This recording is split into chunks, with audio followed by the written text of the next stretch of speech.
신약 페이지 399쪽입니다. 요한계시록 1장 4절에서 8절까지 저희 여러분이 한 절씩 교독하시겠습니다. 요한은 아시아에 있는 7교회에 편지하노니 이제도 계시고 전에도 계셨고 장차 오실 이시며 그의 보좌 앞에 있는 7영과 또 충성된 청인으로 죽은 자들 가운데에서 먼저 나시고 땅의 임금들의 머리가 되신 예수 그리스도로 말미암아 은혜와 평강이 너희에게 있기를 원하노라. 우리를 사랑하사 그의 피로 우리 죄에서 우리를 해방하시고 그의 아버지 하나님을 위하여 우리를 나라와 제사장으로 삼으신 그에게 영광과 능력이 세세토록 있기를 원하노라. 아멘. 볼지어다 그가 구름을 타고 오시리라. 각 사람의 눈이 그를 보겠고 그를 찌른 자들도 볼 것이요 땅에 있는 모든 족속이 그로 말미암아 애곡하리니 그러하리라. 아멘. 같이 읽습니다. 주 하나님이 이르시되 나는 알파 오메가라. 이제도 있고 전에도 있었고 장차 올 자요 전능한 자라 하시더라. 아멘. 앉으시겠습니다.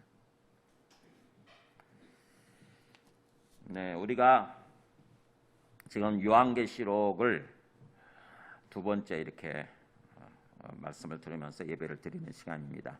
요한계시록을 하는 이유가 뭐냐면은 우리가 건강한 종말론적 신앙을 가져야 된다고 하는 것입니다.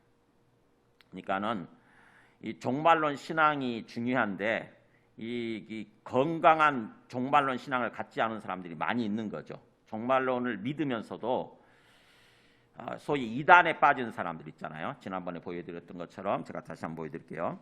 이 다미성교회나 그리고 또 영생교, 얼마 전에 코로나 확진자가 많이 터져나온 그 승리재단 영생교나 그 다음에 또 인터콥 최바울 선교사나 그런 사람들 같은 경우는 건강한 종말론 신앙을 갖고 있지 않은 거예요. 그 사람들도 다 예수 믿는다고 생각하면서 신앙생활을 하는 사람들이에요. 근데 건강한 성경을 잘 모르다 보니까 요한계시록을 잘 모르다 보니까 성경대로 어떤 신앙을 종말론 신앙을 가지고 살아가는 것이 아니라 그냥 어떻게 자기 생각 속에 빠져서 어떻게 보면 사탕이 주는 생각 속에 빠져서 어떤 그 잘못된 신앙생활을 하고 있는 거죠. 그러다 보니까는 또 코로나에 걸리기도 하고 이렇게 또 그 코로나를 이렇게 퍼뜨리는 그런 어떤 삶을 살아가고 있지 않습니까? 참으로 은혜와 평강이 넘치는 삶이 아니라 불행한 삶인 거죠. 행복하지 않은 결코 행복하지 않은 그런 삶을 살아가고 있는 거죠. 그래서 우리가 이 요한계시록을 통해서 건강한 종말론 신앙을 가져야 이단의 어떤 그런 거에 빠지지도 않고 또 어떤 죄의 유혹에 빠져서 우리의 생명을 잃어버리고 그런 삶을 살지 않는다고 하는 거죠. 그래서 건강한 종말론, 올바른 종말론이에요. 올바른 종말론을 신앙을 갖는 것, 이게 너무너무 중요하다고 하는 것입니다. 사람들은 이게 없으면은 그냥 막연하게 신앙생활하죠. 막연하게. 뭐 예수가 있었대. 예수라는 그 누군지 잘 몰라. 근데 예수가 있었대. 그러면서 예수를 믿으면 그 교회 다니는 거고 그냥 그렇게 교회만 다니면 믿는다고 생각하고 교회만 다니면 뭐 죽어서 천국 간대. 이런 식으로 신앙생활 하는 사람들이 많이 있다고 하는 거죠. 그러면 안 돼요.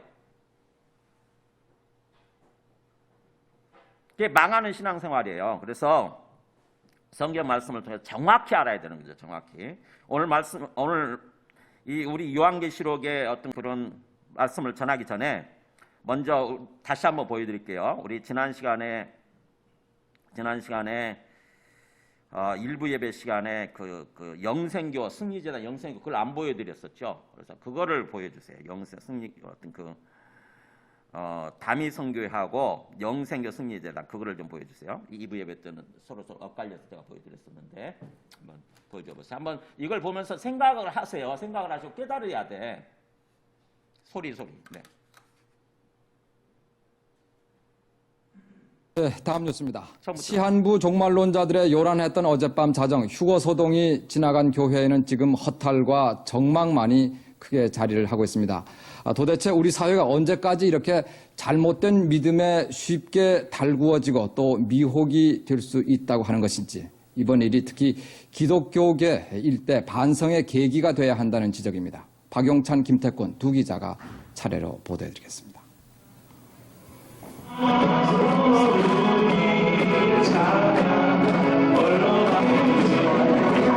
어젯밤 자정을 기해 휴고론자들이 주장하던 시한부 종말론은 일단 불발로 끝났습니다. 서울 성산동 다미 선교회 주변입니다.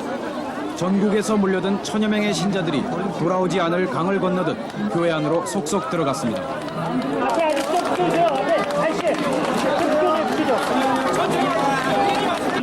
외부인의 출입이 차단된 채 곧이어 신자들의 광적인 휴고 예배 장면이 야외용 대형 TV 화면에 나타납니다.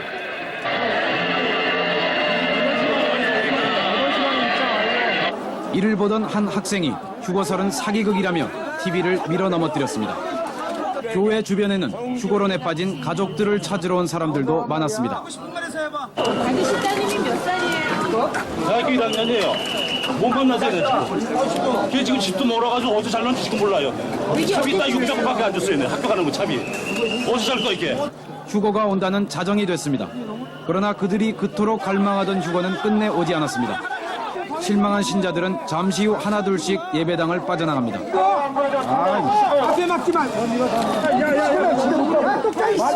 휴거 불발에 대한 신자들의 반응도 가지가지였습니다. 무엇을 부끄러워하겠어요. 예수님이 나의 생명의 주인이고 오실 예수님 기다렸는데 에러가 났으면 또 오실 예수님 기다리면 되는 거 아니겠어요? 부끄럽습니다, 저는.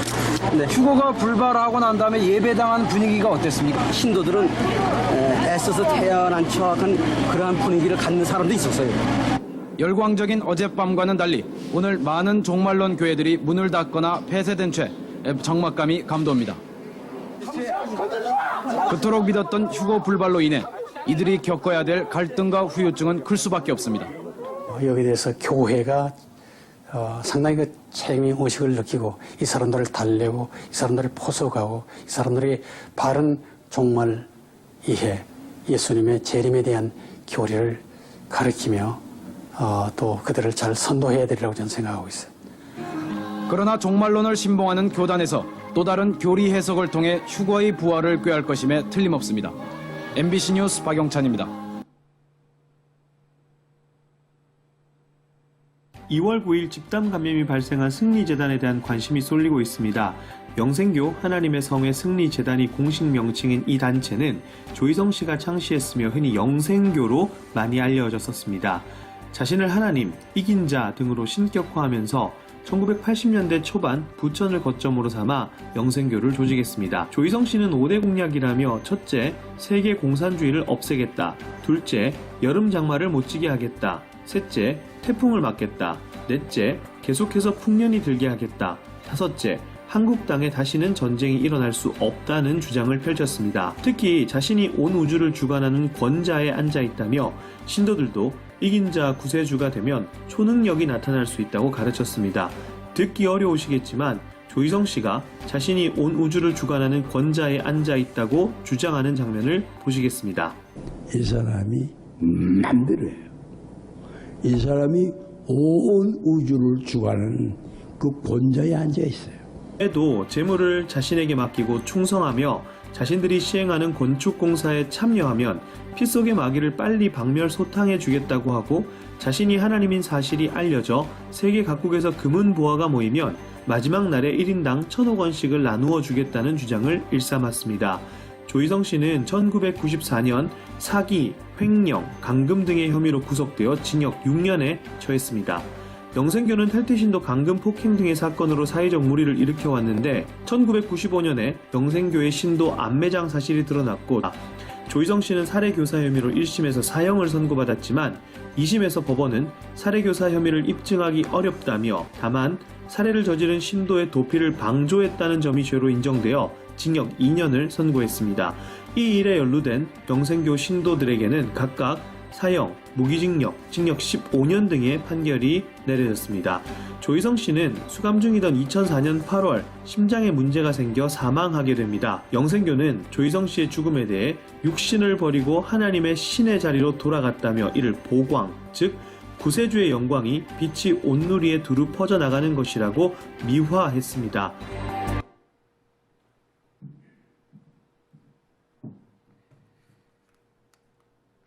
네, 저 사람들이 믿고 있는 거 그러한 것들이 얼마나 잘못되어 있는지 요한계시록이 다 나옵니다. 그래서 요한계시록을 통해서 지금 이 잘못된 종말론 어떤 그런 신앙을 요한계시록을 통해서 이렇게 그게 깨져야 돼요. 그래서 시한부 종말론, 특별히 언제 예수님이 이렇게 오시게 우리가 휴거된다는 등 이렇게 그런 환란 전 휴거론 이런 걸 주장하고 이런 모든 것들 있잖아요. 어떤 또 백신을 맞으면은 베리칩이나 백신을 맞으면 그게 666이라고 하는 등 이런 것들이 얼마나 잘못되어 있는지 이 성경에 무지해서 그래요. 무지해서 성경 말씀을 잘 몰라서 그냥 자기 생각대로 믿는 거죠. 자기 생각대로. 그래서 이 요한계시록 말씀을 통해서 기존의 이 잘못된 어떤 그 종말론, 올바르지 못한 어떤 그런 건강하지 못한 종말론 어떤 그런 신앙을 이렇게 비교해서 깨달으시기 바랍니다. 이 오늘 말씀은요, 사실은 지난 시간에 그 1절에서 3절까지 이 요한계시록 말씀이 어떤 식으로 어떻게 해서 계시가 됐는지 그걸 얘기했죠. 그래서 예수 그리스도께서 직접 계시해 주신 건데 사실은 하나님 아버지께서 예수 그리스도에게 주시고 예수 그리스도는 그의 천사를 요한에게 보내서 요한이 우리들한테 알려주시기 위해서 이 기록된 성경이라고 하는 거 그걸 말씀했죠. 그래서 이 요한계시록 말씀을 읽고 그 다음에 듣고 그것 그대로 이렇게 지키면서 사는 사람이 복 있는 사람이다. 요한계시록 말씀이 너무너무 중요하다고 하는 거죠.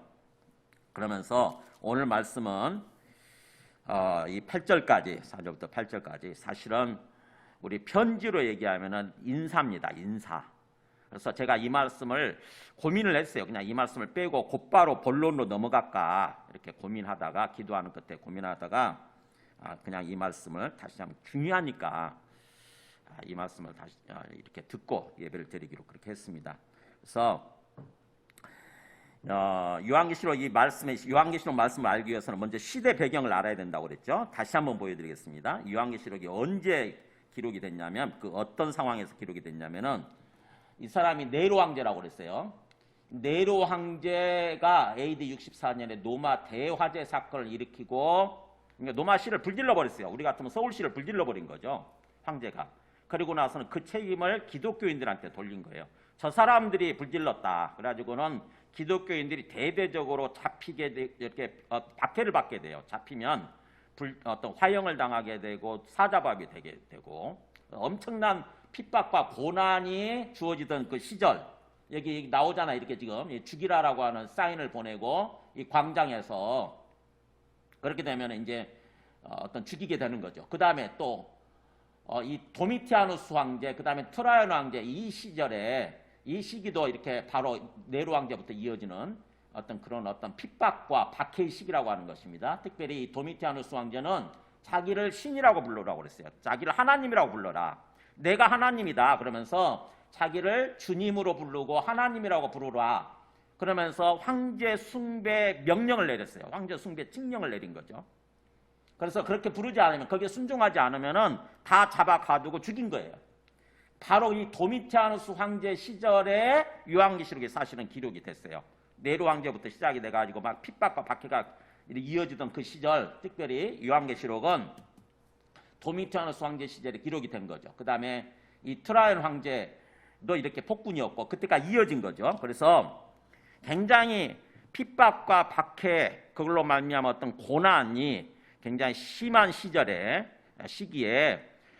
그 사도 요한을 통해서 주님께서 말씀해 주신 거죠. 이것이 언제까지 지속될 것이며 또 이 세상은 어떤 식으로 끝날 것인가, 또 우리 예수 믿는 사람들은 어떻게 구원받게 될 것인가, 그거를 말씀하고 있는 것이 이 요한계시록 말씀이에요.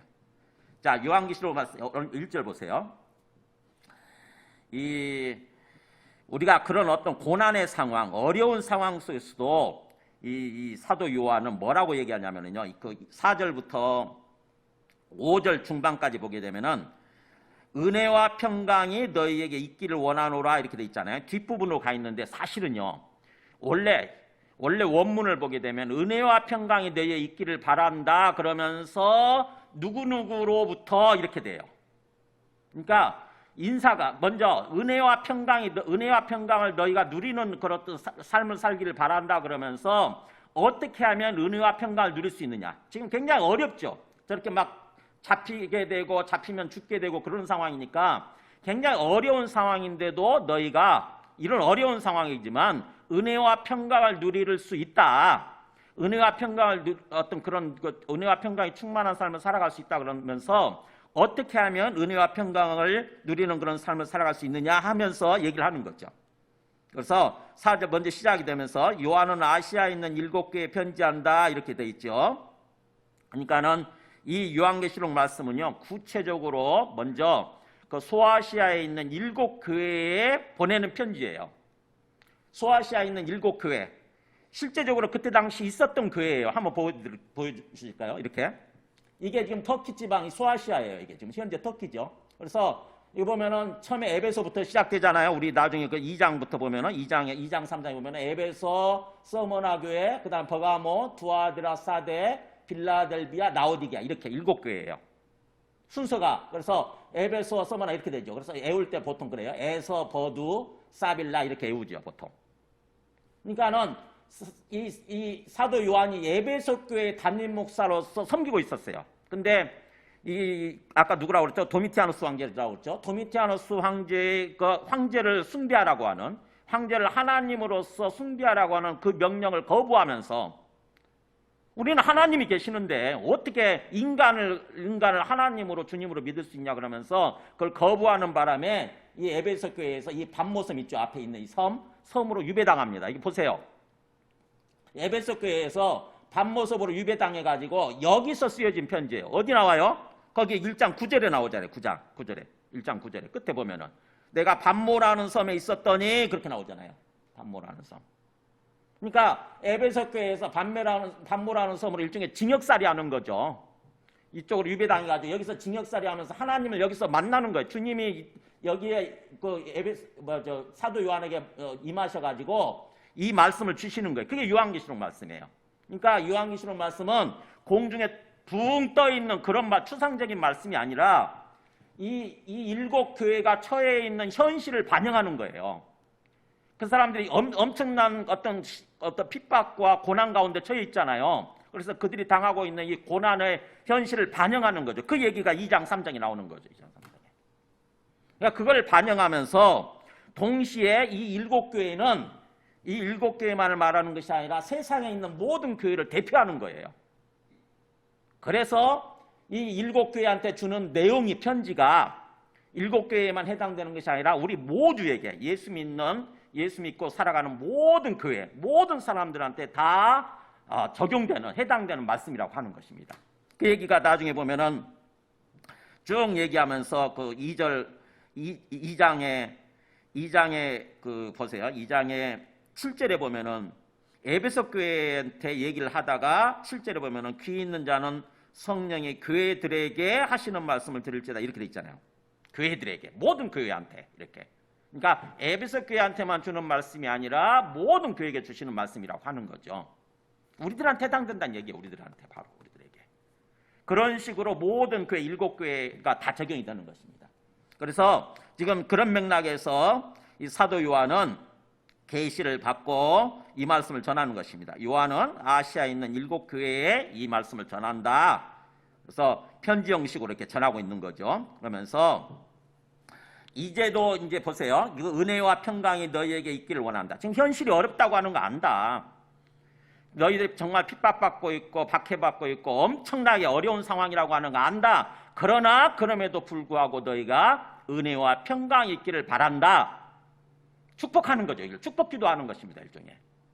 너희가 은혜와 평강이 충만한 그런 삶을 살아가기를 원한다. 그러면서 그걸 축복하면서 기도하는 것입니다. 사도 요한이. 그러면 어떻게 하면 은혜와 평강이 누리는 은혜와 평강이 충만한 그런 삶을 살아갈 수 있느냐? 바로 성부, 성자, 성령 삼위일체 하나님을 제대로 알고 믿을 때 그게 이루어진다고 하는 거예요. 성부, 성자, 성령 하나님을. 자, 성부 하나님은 뭐라고 계시가 됩니까? 그래서 이제도 계시고 전에도 계셨고 장차 오실 이시며 이렇게 나오잖아요. 이게 바로 성부 하나님을 얘기하는 거예요. 그러니까는 헬라어 원문을 보게 되면은 그렇게 누구누구로부터라고 하는 전치사가 이 세 존재한테 다 각각 따로 주어져요. 성부 하나님으로부터, 그 다음에 성령 하나님으로부터, 그 다음에 성자 예수님으로부터 이렇게 은혜와 평강이 너희한테 부어지기를 바란다. 이렇게 각각의 그러니까 다 해당이 되는 거죠. 각각의 전치사가 다 있습니다. 그래서 먼저 성부 하나님으로 인해서 성부 하나님은 이제도 계시고 전에도 계셨고 장차 오실 이시며 이렇게 돼 있잖아요. 자, 성부 하나님은 어떤 분이냐?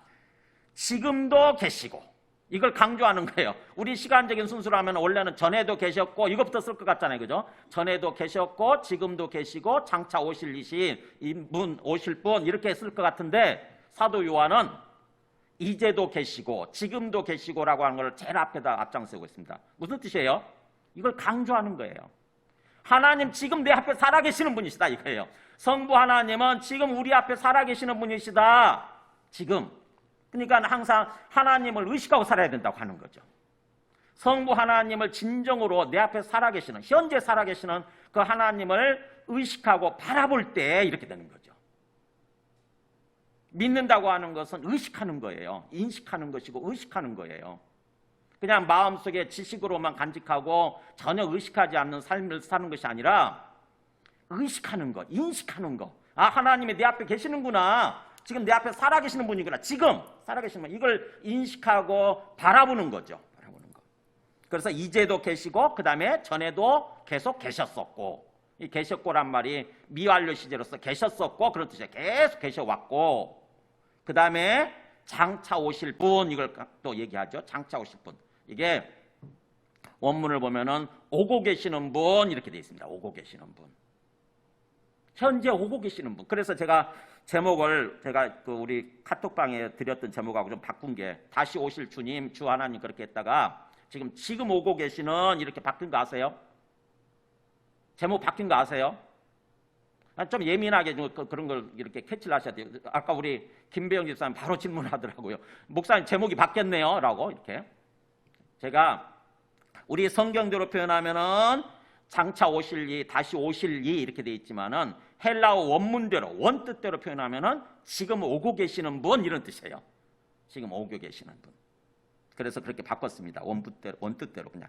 그래서 성부 하나님은 바로 그런 분이시고요. 그 다음에 이제 성령, 또 성령으로부터, 성령은 누구냐? 그의 보좌 앞에 있는 일곱 영 이렇게 돼 있잖아요. 그의 보좌 앞에 있는 일곱. 그는 누구죠? 하나님 아버지. 하나님 아버지의 보좌, 즉 하나님 아버지께서 앉아 계시는데 그 앞에 일곱 영이 계신다고 하는 거죠. 성령인데 왜 일곱 영이라고 그러느냐? 무슨 뜻이냐면 이게 요한계시록 4장 5절 이렇게 보면 나와 있어요. 요한계시록 4장 5절하고 5장 6절에 보면 한번 보여주실래요? 여러분 한 장 넘기면 돼요. 거기 한 장 넘기면 4장 5절에도 그렇게 돼 있죠. 하나님 아버지 보좌를 얘기하면서 5절에 보좌로부터 번개와 음성과 우레소리가 나고 그 다음에 보좌 앞에 켜져 있는 등불 일곱이 있으니 이는 하나님의 일곱 영이라. 하나님 아버지 보좌 앞에 등불이 켜져 있는 일곱 촛대 있죠. 일곱 그 등불이 사실은 뭘 의미하는 거냐면은 하나님의 일곱 영, 즉 성령을 의미한다고 하는 것입니다. 성령. 성령이 하나님 보좌 앞에 있다고 하는 거죠. 항상. 그러면서 일곱으로 계시, 일곱이라는 숫자를 얘기해요. 이 요한계시록에서 말하는 일곱이라는 숫자는 진짜 일곱이 아니라 사실은 완전수를 가리켜요. 완전수. 땅의 숫자를 얘기하는 4라고 하는 것과 하늘의 숫자를 얘기하는 3이 합쳐진 거예요. 땅은 동서남북 이렇게 생각하면 돼요. 동서남북. 그래서 온 세상을 의미하는 숫자가 4예요. 4. 땅의 숫자를 얘기할 때는 4. 근데 하늘은 성부, 성자, 성령 이렇게 가지고 어떤 3이라고 하는 숫자로서 온전한 숫자를 얘기해요. 근데 땅의 숫자와 하늘의 숫자가 합쳐지면 7이 되는 거죠. 그래서 요한계시록에서 말하는 이 숫자는 전부 다 상징적인 숫자거든요. 그러니까 하나님의 영이 일곱의 영의 모습으로 계신다고 하는 것입니다. 그래서 완전한 모습으로 계신다고 하는 거예요. 한마디로 얘기하면 완전한 모습. 땅에도 완전하게 충만히 계시고 또 하늘에도 온전하고 충만한 모습으로 계시고. 그러면서 5장 6절을 보세요. 5장 6절 보면은 내가 또 보니 보좌와 내 생물과 장로들 사이에, 그러니까 하나님 아버지 보좌와 그 다음에 그 앞에 있는 모든 피조물을 대표하는 내 생물들과 그 다음에 또 모든 하나님의 백성들을 대표하는 장로들이 있는데 그 사이에 하나님 아버지와 그들 사이에 누가 있냐면은 어린 양이 서 계시는 거예요. 예수 그리스도죠. 어린 양이 서 있는데 일찍이 죽임을 당한 것 같더라. 그러면서 그에게 7뿔과 7눈이 있으니, 자, 예수 그리스도를 얘기하면서 7눈을 얘기해요. 갑자기 무슨 어떤 괴상한 모습, 상상하게 되면 괴상한 모습이죠. 근데 그러니까 이게 상징적인 숫자라고 하는 거예요. 그냥 그림이 보여주는 것입니다. 상징적인 숫자. 이걸 그대로 있는 그대로 그림을 그리면 안 되죠. 그래서 7눈이 있는데 어린 양에게 7눈이 있는데 이 눈들은 뭐라고 되어 있습니까? 온 땅에 보내심을 받은 하나님의 7영이더라 이렇게 돼 있잖아요. 그러니까는 뭐예요? 7영 성령이 누구의 눈 역할을 하는 거예요? 바로 예수님의 눈 역할을 하는 거죠. 이게 다 의미가 뭔지를 아시겠어요? 이게 상징을 나타내는 거예요. 의미를 나타내는 거지. 이 의미를 깨달아야 되는 의미. 그러니까 성령은 하나님 아버지 보좌 앞에 계시면서 온전한 모습으로 계시면서 동시에 예수님의 눈 역할을 한다고 하는 것입니다. 눈이라고 하는 건 뭐예요? 보는 거잖아요. 그러니까는 뭐예요? 세상에 충만히 임해 계시면서 성령이 모든 것을 다 살피고 계시는 거예요. 모든 걸 다 보고 계시는 거예요. 즉 예수님은 성령을 통해서 세상을 다 보고 봐가고 계시는 거죠. 그게 성령의 역할이라고 하는 것입니다. 자, 이 말씀이 어디서부터 비롯이 됐냐면 사실은 스가랴서 말씀이에요. 이 요한계시록은 구약의 말씀을 반영한다고 그랬잖아요. 구약의 말씀이 409절 이상이 반영이 돼 있다고 그랬죠. 요한계시록에 나타나 있습니다. 자, 스가랴 4장 6절 한번 보여줘 보세요. 사도 요한은요, 계시를 받고 구약의 말씀을 통해서 이 성경을 기록한 거예요. 요한계시록을. 그러니까 구약에 어떤 말씀이 있었냐면 이렇게 나오죠. 스가랴 4장 6절에 만군의 여호와께서 말씀하시되 이는 힘으로 되지 않냐며 능력으로 되지 않냐고 오직 나의 영으로 되느니라. 자, 여기서부터 같이 읽어볼까 시작. 이는 힘으로 되지 않냐며 능력으로 되지 않냐고 오직 나의 영으로 되느니라. 이게 무슨 말씀이에요? 이것이라고 하는 것은 그때 당시에 그 바빌론 포로에서 돌아온 하나님의 백성 이스라엘 사람들이 성전을 다시 건축하기 위해서 이렇게 시작하는 거예요. 근데 굉장히 뭔가 처음에 성전을 건축할 때와는 다르게 굉장히 어려운 현실인 거예요. 너무너무 어려운 현실이에요. 그래서 거기서 어떻게 보면 마음이 참 실망이 되고 낙심이 되겠죠. 근데 그런 이스라엘 사람들 앞에서 실망이 되고 낙심이 되어 있는 풀이 죽어 있는 그 사람들 앞에서 하나님 말씀하시는 거예요. 하나님이 만군의 여호와께서 이거는 인간의 힘으로 되지 않고 또 인간의 능력으로 되는 게 아니다. 오직 나의 영에 의해서 될 거다 이거예요. 오직 나의 영 성령이죠. 성령에 의해서 성전이 완전히 완성이 될 거다. 반드시 건축이 된다. 완성이 된다. 이거 말씀하시는 거예요. 그러니까 성전이 완성된다고 하는 것은 그야말로 온전히 구원받게 되는 거죠. 우리는 구원받으면 하나님의 성전으로 세워지는 거거든요. 모든 구원받은 사람들은. 뭐에 의해서 이루어지느냐? 바로 성령, 하나님의 영에 의해서 이루어진다고 하는 거죠. 그래서 성령은 하나님의 능력을 가리킨다고 하는 거죠. 보면은 이렇게 나오죠. 작은 일의 날이라고 멸시하는 자가 누구냐? 이 7은 여기죠. 성령. 이 7은 온 세상에 두루 다니는 여호와의 눈이라. 여기 여호와 눈이란 말 나오잖아요. 성령은 하나님의 눈 역할을 하는 거예요. 그러니까 바로 여기서 이 말씀을 끌어와서 바로 지금 이 사도 요한은 말씀을 기록하고 있는 거예요. 그 다음 말씀도 있죠? 10절에 있나? 네. 없네요. 오케이.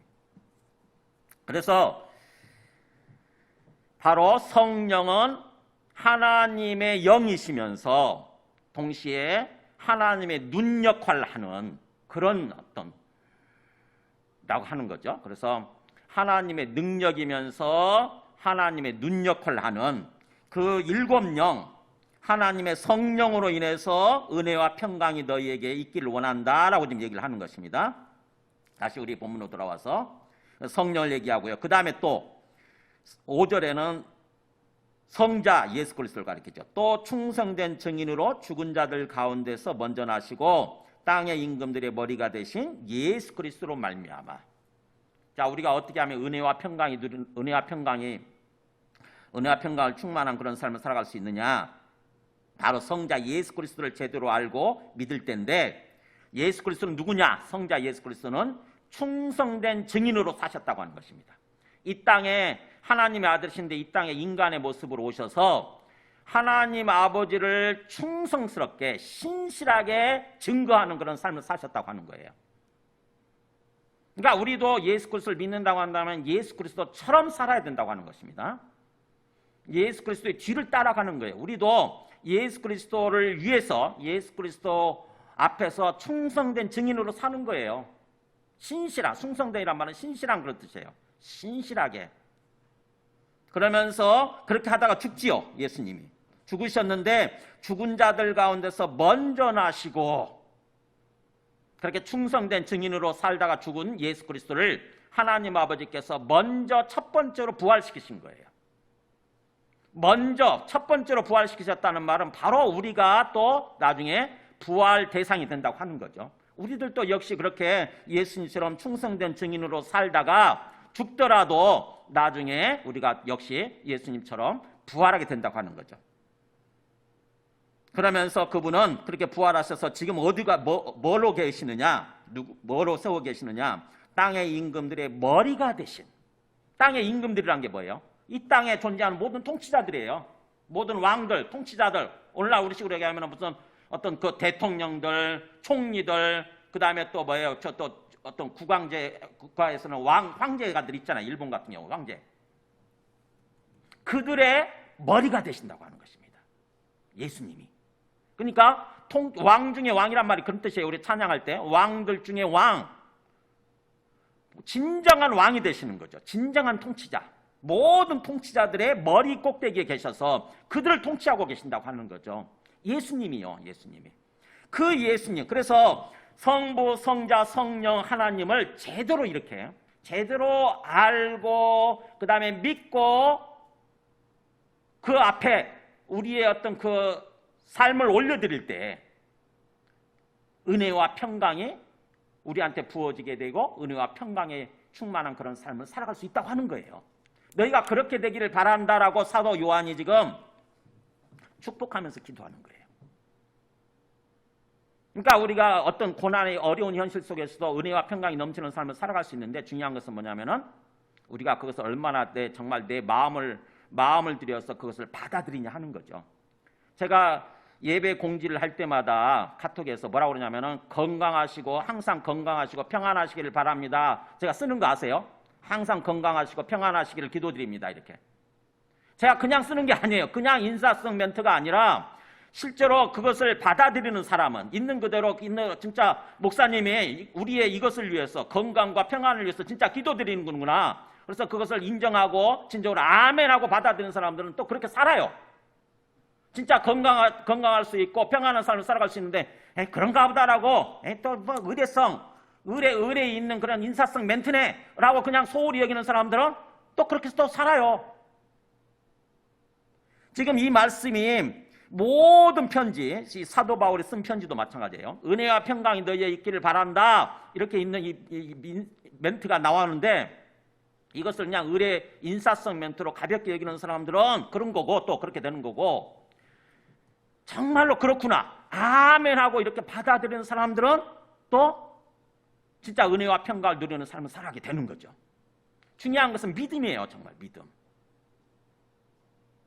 얼마나 내가 그것을 진짜 믿음으로 받아들여서 이대로 이루어지기를 바라느냐. 진정으로 성부, 성자, 성령 하나님을 갈망하면서 사모하는 마음으로 간절히 소망하는 마음으로 주님을 바라보고 또 주님을 뭔가 갈망하고 그런 삶을 살아갈 때 진정으로 이 사도 요한의 축복대로 은혜와 평강이 넘치는 그런 삶을 살아갈 수 있게 되는 거죠. 그렇게 되기를 바란다 그러면서 지금 말씀하는 거죠. 그러면서 두 번째 또 우리가 어떤 존재냐, 어떤 존재인 것을 아는 게 중요하느냐 보면은 그 5절 뒷부분부터 보세요. 우리를 사랑하사 그의 피로 우리 죄에서 우리를 해방하시고 그의 아버지 하나님을 위해서 우리를 나라와 제사장으로 삼으신 그에게 영광과 능력이 세세토록 있기를 원하노라. 좀 절 구분을 확실히 거기서부터 해줬더라면 참 좋았을 텐데 중간에 끊어나보다 보니까 좀 이상해졌죠. 자, 우리를 사랑하사, 거기서부터 6절이 시작된다고 보면 돼요. 우리를 사랑하셔서. 그러니까 우리가 어떤 존재냐? 우리를 사랑하셔서. 누가요? 앞에 나오는 예수 그리스도께서. 예수 그리스도께서 우리를 사랑하셔서 그의 피로 우리 죄에서 우리를 해방하셨다. 그의 피. 그러니까 그의 피는 뭐예요? 예수님의 십자가죠. 저기 좀 꺼주세요.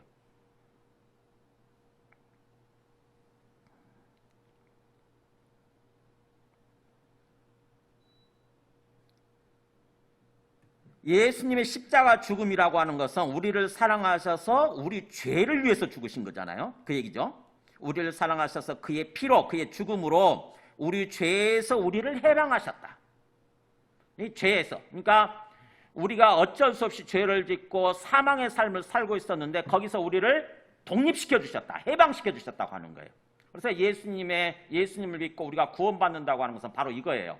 예수님의 그 십자가, 예수님의 피로 말미암아서, 예수님의 죽음으로 말미암아서 죄와 사망으로부터 우리가 해방된 거. 죄와 사망의 삶에서 해방된 거. 그러면서 우리가 어떤 존재로 세워졌느냐? 그의 아버지 하나님을 위하여 우리를 나라와 제사장으로 삼아주셨다.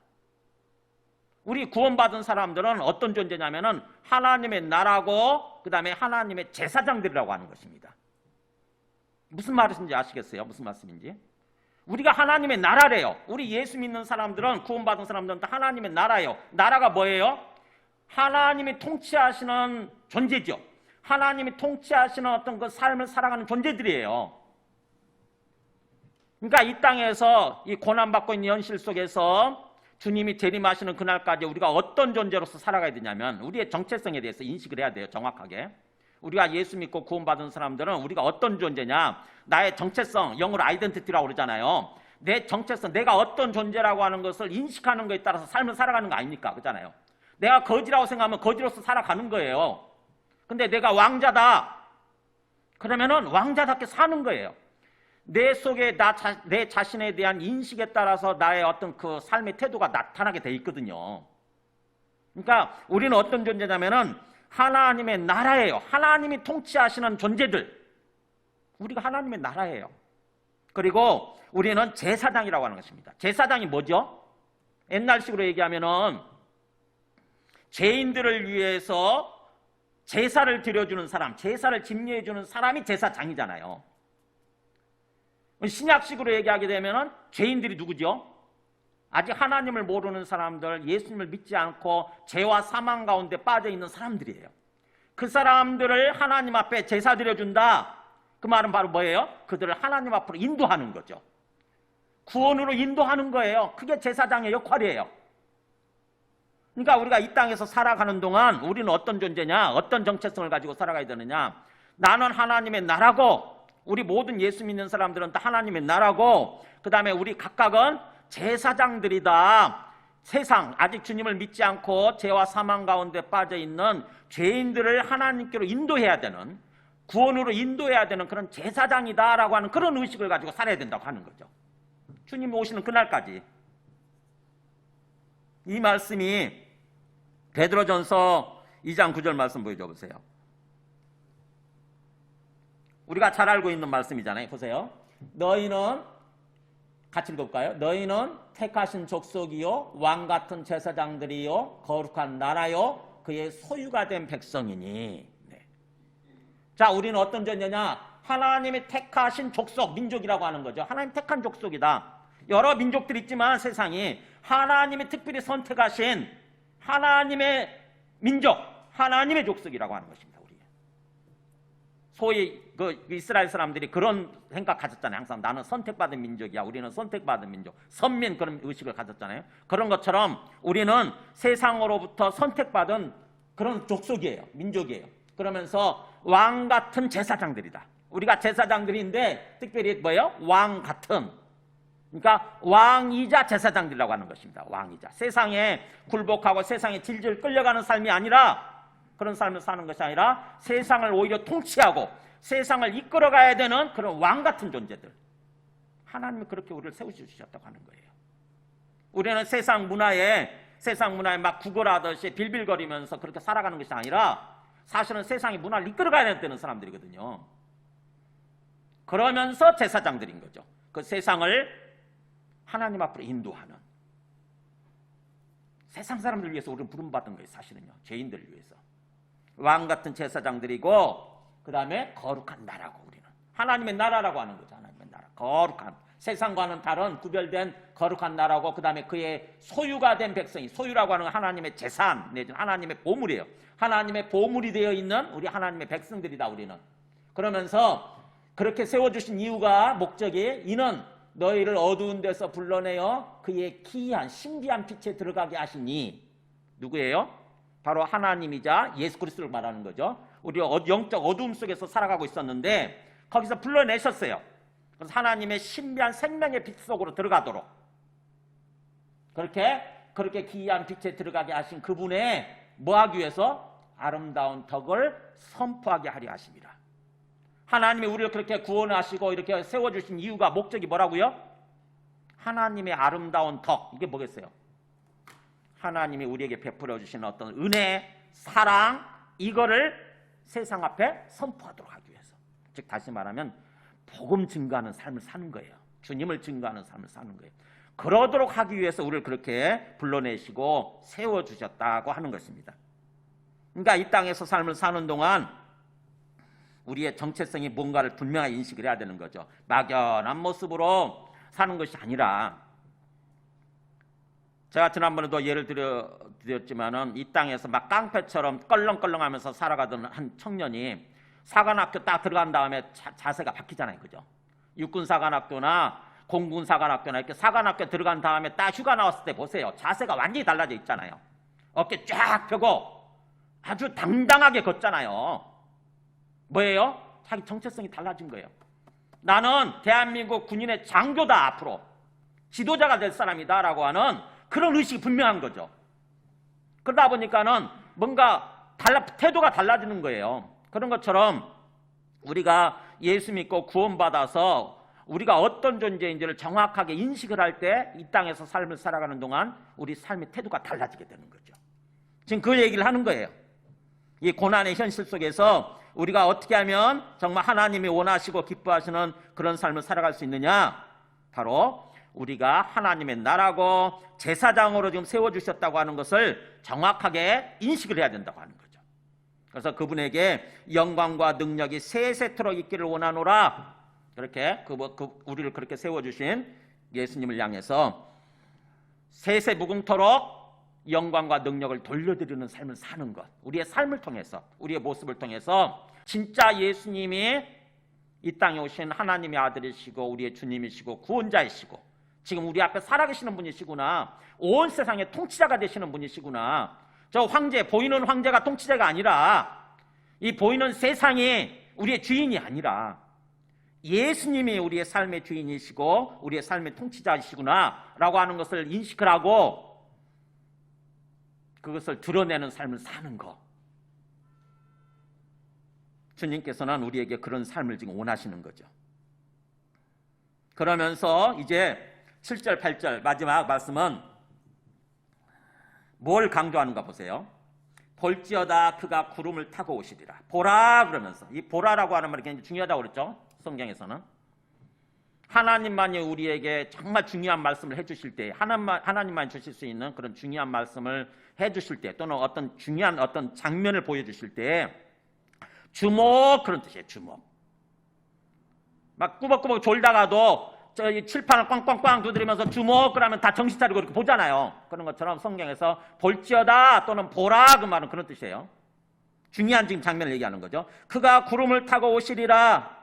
이 구름을 타고 오시리라는 말도 현재 시제로 되어 있어요. 미래 시제가 아니라. 그가 구름을 타고 지금 오신다, 그런 뜻이에요.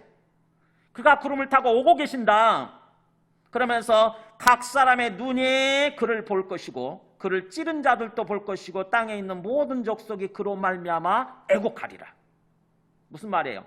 예수님이 지금 반드시 지금 오고 계시는데, 반드시 앞으로 오실 건데 지금 오고 계신다고 하는 거죠. 지금 오고 계신다. 그래서 오시게 되면은 각 사람의 눈이, 모든 사람이, 한 사람 한 사람 모두가 다 직접 눈으로 그를 보게 될 것이고, 진짜였네. 이게 예수님이 진짜였다고 하는 게 드러나는 거죠. 예수님이 이 땅에 오신, 그래서 하늘에 지금 올라가셨다고 그러는데 진짜였구나. 그분이 진짜로 오시는구나. 온 세상의 주인이시고 우리를 온전한 구원으로 인도해 가시는 그런 분이셨구나. 이걸 깨닫게 되는 거죠. 각 사람의 눈이 그를 볼 것이고, 그 다음에 심지어 그를 찌른 자들, 그때 예수님이 죽으실 때 창으로 찔렀던 사람도 포함하는 거고, 또 예수님을 배반한 사람들, 하나님을 배반한 사람들이죠. 하나님 믿지 않는 사람들도 다 보게 될 거고 확인하게 되는 거죠. 그러면서 땅에 있는 모든 족속이 그 예수 그리스도로 말미암아 애곡하리라. 가슴을 치면서 통곡한다는 뜻이에요. 내가 믿었어야 되는데, 이게 진짜였는데 내가 왜 안 믿었을까? 그러면서 이제 심판을 당하게 되니까 가슴을 애곡한다는 말, 가슴을 치는 거예요. 가슴을 치면서 통곡하는 것입니다. 그렇게 될 거다. 그러면서 그러하리라 하면 반드시 그러하리라 뒤에 강조하잖아요. 반드시 그런 일이 있게 된다. 그래서 뭘 얘기합니까? 바로 예수님의 다시 재림, 하나님의 다시 오심을 지금 강조하고 있는 거죠. 반드시 오신다고 하는 거예요. 우리가 어디다 초점 맞추고 살아야 되느냐? 다시 오실 주님을 바라보면서 소망하고 갈망하면서 우리의 영적 시선은 주님께로 맞춰져 있으면서 삶을 사는 거예요. 이 땅의 삶을 살아갈 때에 땅만 바라보지 말고 다시 오실 주님을 바라보고, 오고 계시는 주님을 바라보고 그 주님께 초점 맞추면서 하루하루를 사는 것입니다. 영적으로 긴장하고 깨어있는 모습으로. 그래서 두려움과 떨림으로 너희 구원을 이루라, 이런 말씀 있잖아요. 진짜 살아계신 하나님, 우리 앞에 살아계신 하나님, 온 세상의 주인이 되신 하나님, 지금 오고 계시는 하나님을 우리가 생각한다고 한다면은 우리 마음속에 영적 긴장이 있게 돼요.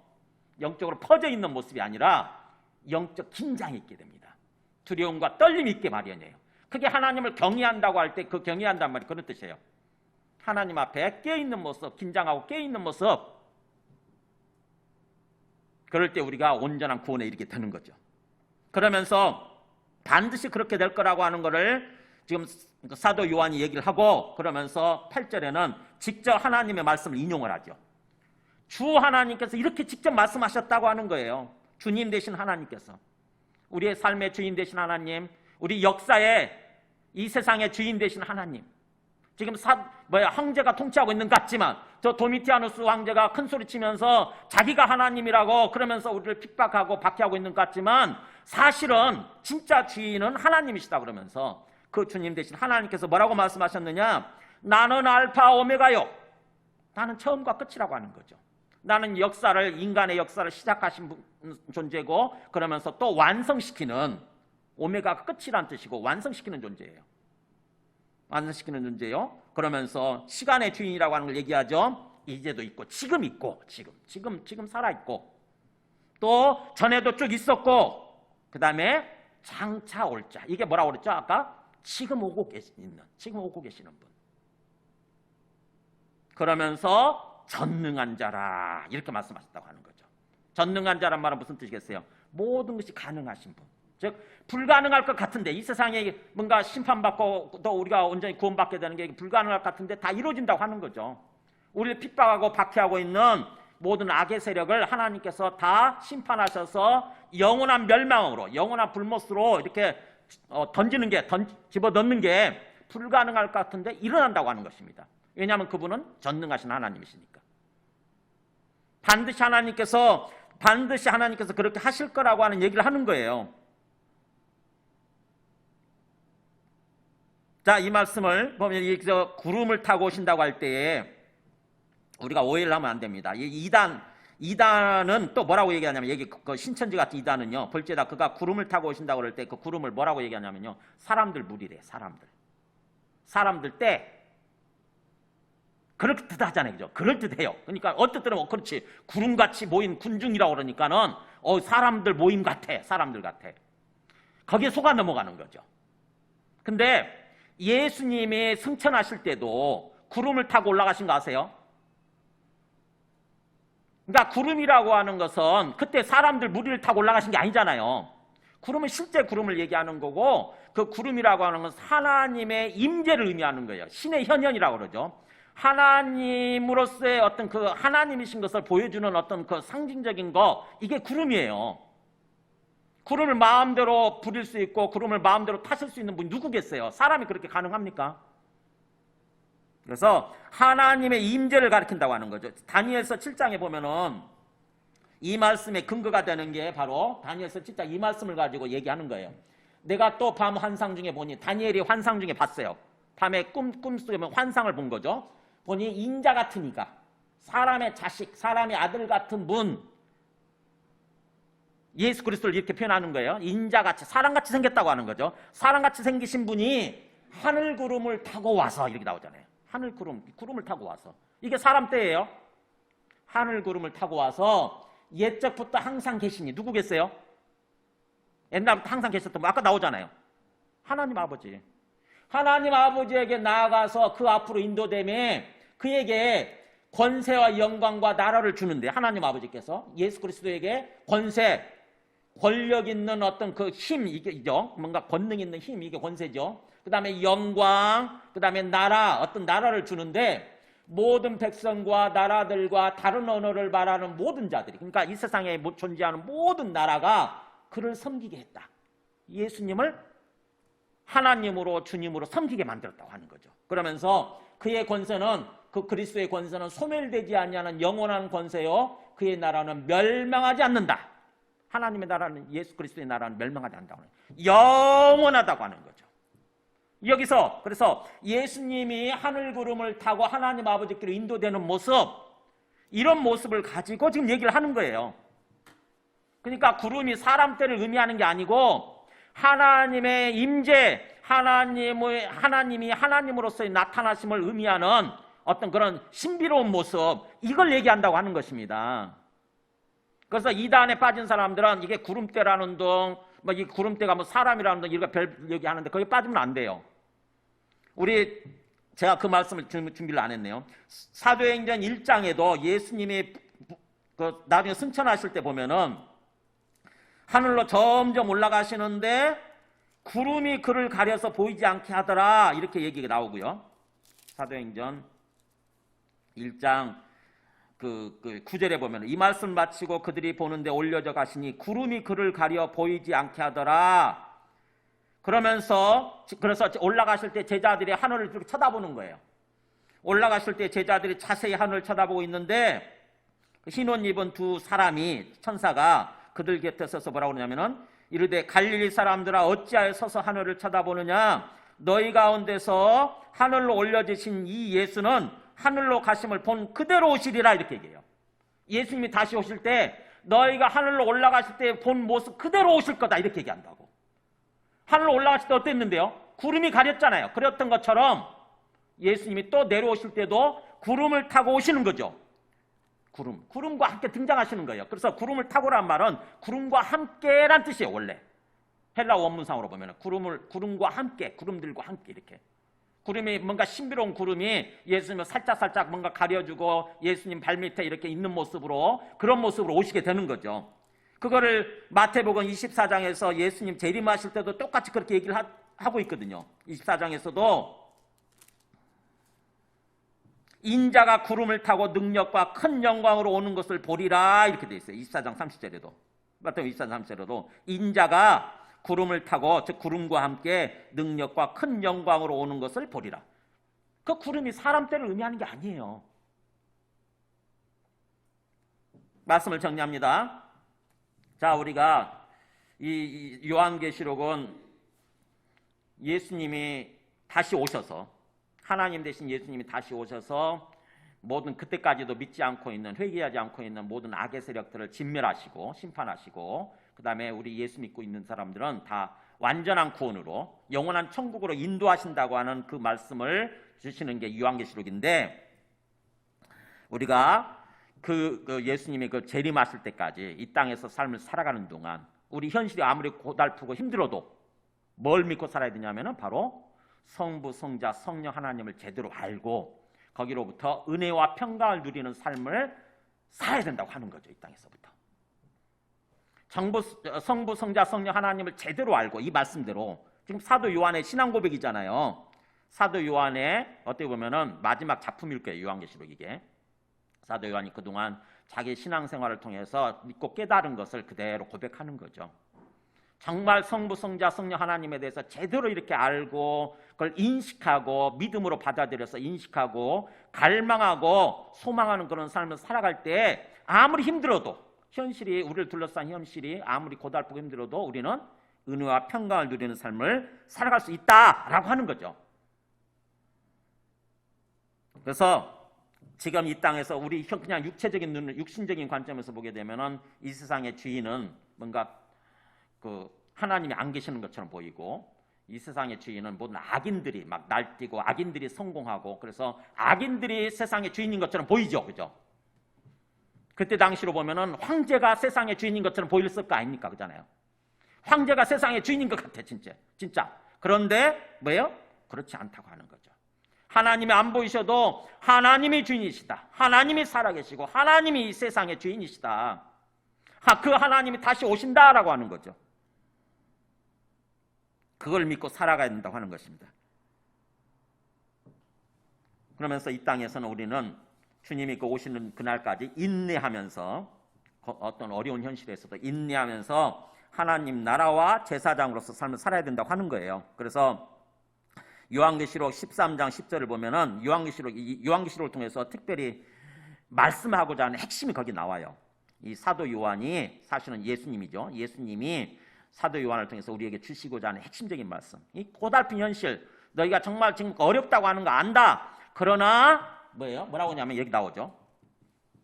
누구든지 귀가 있거든 들을지어다 그러면서 사로잡힐 자는 사로잡혀갈 것이요 칼에 죽을 자는 마땅히 칼에 죽을 것이다.